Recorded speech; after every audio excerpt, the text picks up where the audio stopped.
এই যে আল্লামা দেলাওয়ার হোসেন সাঈদীর নামের আগে আপনি শহীদ লিখেছেন, এটা খেলা করার জন্য না। কারণ অনেকেই বলছে উনি মারা গেছে। কে বলেছে মারা গেছে? ওনাকে মেরে ফেলা হয়েছে। উনি আমার পাশের ছেলে ছিল, উনি 1 নম্বরে, আমি 4 নম্বরে। হুজুর সাথে একদিন দেখা হয়েছিল 10 মিনিটের জন্য। যেদিন ওনারে নিয়ে যায় আমি তো ওই সময় জানি না উনি মারা গেছে। পরের দিন সংবাদ পেলাম। পাশাপাশি জেলে, কিন্তু সংবাদের কোনো মাধ্যম নেই, কেউ বলেও না যে উনি মারা গেছে। পরের দিন পেপার আসলো, দেখলাম উনি মারা গেছে। পরবর্তীতে বাইরে আসার পরে যে ভিডিওগুলো দেখলাম, ওনাকে যখন নামায় গাড়ি থেকে যে একটা হাসি দিয়েছিল, এই হাসি দেখেই বোঝা যাচ্ছে যে ওনাকে অবশ্যই মেরে ফেলা হয়েছে। এই সত্যটা প্রকাশ করার জন্য যে ডাক্তার দায়িত্বে ছিল কোলাঙ্গার, এই মোস্তফা জামানকে একটু নিয়ে আসেন তো দেখি। এমনি সব বেরিয়ে যাবে। এই জন্য উনি মারা গেছে কথা জীবনও বলবেন না, ওনাকে মেরে ফেলা হয়েছে। ওই জেলের যখন দায়িত্বে ছিল জেলার সুপার, তারা এখন সব সত্য কথা বলে ফেলছে, কারণ ভয় এখন আর নেই। জালেম সব বিদায় নিয়েছে, এখন সব সত্য বেরিয়ে যাচ্ছে। ওরা বলছে ওনারা আমাকে যেদিন নিয়ে যাবে সেদিন বলেছিল একটু সই করেন, আপনাকে আমরা মুক্ত করে দেব নির্বাহী আদেশে। এ কথা শোনার পর একটা হাসি দিয়েছিল যে না জানি এতদিন পরে আমার পরিবারের তো লোক, আমার অনুসারী যারা, আমার কলিগ যারা, আমার সাথে যারা ইসলামী আন্দোলন করে, অন্তত তাদের সাথে আমার দেখা হবে, এই জন্য তিনি হাসি দিয়েছিলেন। এই মিথ্যা কথা বলে সই করিয়ে নিয়ে বের করে সে ইনজেকশন পোস্ট করে মেরে ফেলিস। নবীজি জানিয়েছেন, কেউ যদি পাহাড় থেকে পড়ে মরে যায় ও শহীদ, কেউ যদি পানিতে ডুবে মরে যায় ও শহীদ, কেউ যদি আগুনে পুড়ে মারা যায় ও শহীদ। বানালাম, শোনেননি কোনদিন? আগুনে পুড়ে মরে গেলে যদি শহীদ হয়, অ্যাক্সিডেন্টে মারা গেলে যদি শহীদ হয়, তাকে একেবারে সরাসরি আপনি মেরে ফেললেন,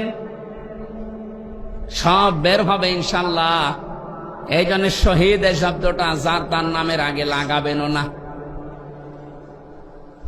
কোন জালেমের আগে এই শব্দ লাগানো জায়েজ নেই, কারণ শহীদ এটা আমার আল্লাহর বন্ধু। কিয়ামতের দিন যে 4 প্রকার মানুষের সাথে থাকার জন্য আহ্বান জানানো হয় আল্লাহর কাছে, তার ভেতরে শহীদ 3 নম্বরে। আমাইয়াতিল্লাহা ওয়ার রাসূল ফাউলাইকা মাআল্লাযীনা আন'আমাল্লাহু আলাইহিম মিনান নাবিয়্যিনা ওয়াস-সিদ্দীকিনা ওয়াশ-শুহাদা'i ওয়াস-সালিহিন। আল্লাহ রাব্বুল আলামিনের জন্য সকল মানুষের মুখের উপরে নোটিশ দিয়েছেন, এই কথা কখনো বলবি না যে সাঈদী মারা গেছে, না সে শহীদ হয়েছে।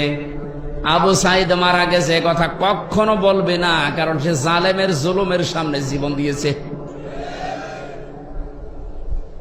এতটুকু আল্লাহ শেষ করেননি। মানুষ যেহেতু মুখ দিয়ে বলতে পারে, এই জন্য মুখের উপরে নোটিশ দেওয়ার পরে আল্লাহ অন্তরের উপরে নোটিশ দিয়েছে।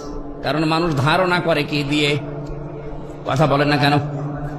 ألا تحسبن الذين قتلوا في سبيل الله أمواتا بل أحياء عند ربهم يرزقون। এটা সূরা আলে ইমরানের 159 নম্বর 69 নম্বর আয়াতে আছে। 4 নম্বর পারার 11 নম্বর পৃষ্ঠা 7-8 নম্বর লাইনে আছে। তাফসীরে ফি জিলালিল কোরআনে পাবেন। আল্লাহ পাক বলেন, ধারণাও করবি না যারা আমি আল্লাহর জন্য জীবন দিয়েছে, এই ধারণা করবি না যে ও মারা গেছে। মুখ দিয়ে বলা নিষেধ, ধারণা করাও। এক কথা বলেন না কেন? ধারণা করবি না কেন? বালা হইয়াউন, বরং তারা জীবিত, জিন্দা, ইনদা রাব্বিহিম ইরসাকুন, তারা তবে রবের কাছে রিজিক পাচ্ছে।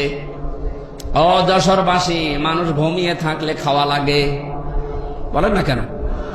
জীবিত থাকলে খাওয়া লাগে, জেগে থাকলে খাবার খেলে মানুষের রক্ত, গোশত, চর্বি, চামড়া এগুলো তৈরি হয়। সুতরাং বাস্তবতা এইটাই, যেহেতু ওনারা জীবন দিয়ে শহীদ হয়েছে, এজন্য মারা যায়নি, ওনারা এখনো জীবিত, আল্লাহর কাছে খাবার পাচ্ছে, তাও জান্নাতি খাবার। খাবার খেলে মানুষের শরীরে রক্ত তৈরি হয়, এর বাস্তব প্রমাণ আমির হামজা